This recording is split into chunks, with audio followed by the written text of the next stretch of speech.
السلام عليكم، ان شاء الله قاعد تكونوا بخير وبصحه جيده يا رب. وصفتنا نهار اليوم تعرف المسكر. عندنا 3 كيلات فرينه، لازم نغربلوهم ملعقه سكر ناعم، 4 ملاعق حليب مجفف.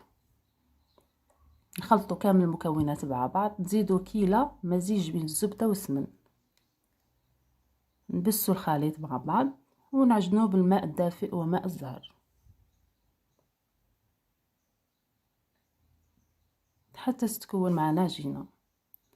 يعني هاد الوصفه اصليه تقليديه تاع الناس بكري كما كانوا يديروها بدون زياده، ما فيها لا وصفه عجيبه لا والو. تحية راها من التراث قديمه.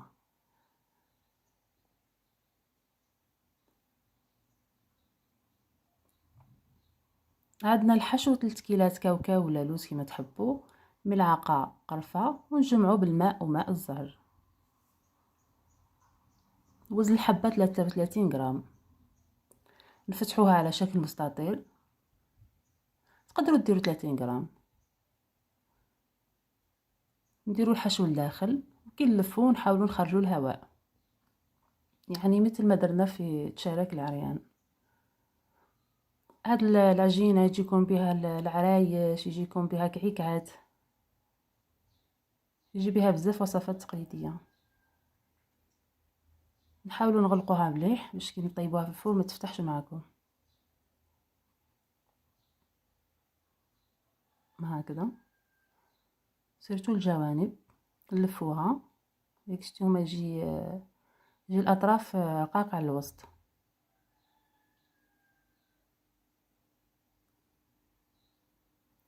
نحاولوا نثقبوهم وندخلهم للفرن 190 درجه. عندنا الشربات درت كاس ماء وكاس سكر. ما تخلوش الحبه تنشف، نديرهم في السكر الناعم، نمسحوا الاسفل تاعها ونديرهم في السكر الناعم ونغطوهم كامل بالسكر ونضغطوا عليهم شويه برك، نخلوهم ربع ساعه. ها هي بعد ما فاتت ربع ساعه، شوفوا كيفاش نحل السكر الزائد.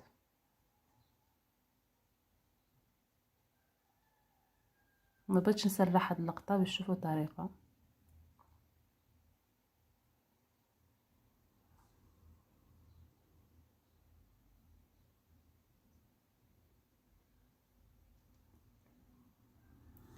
ها هو واجد معنا. نتمنى تكون عجبتكم اليوم، وما تنسوش دعموا قناتي ويعطيكم الصحه.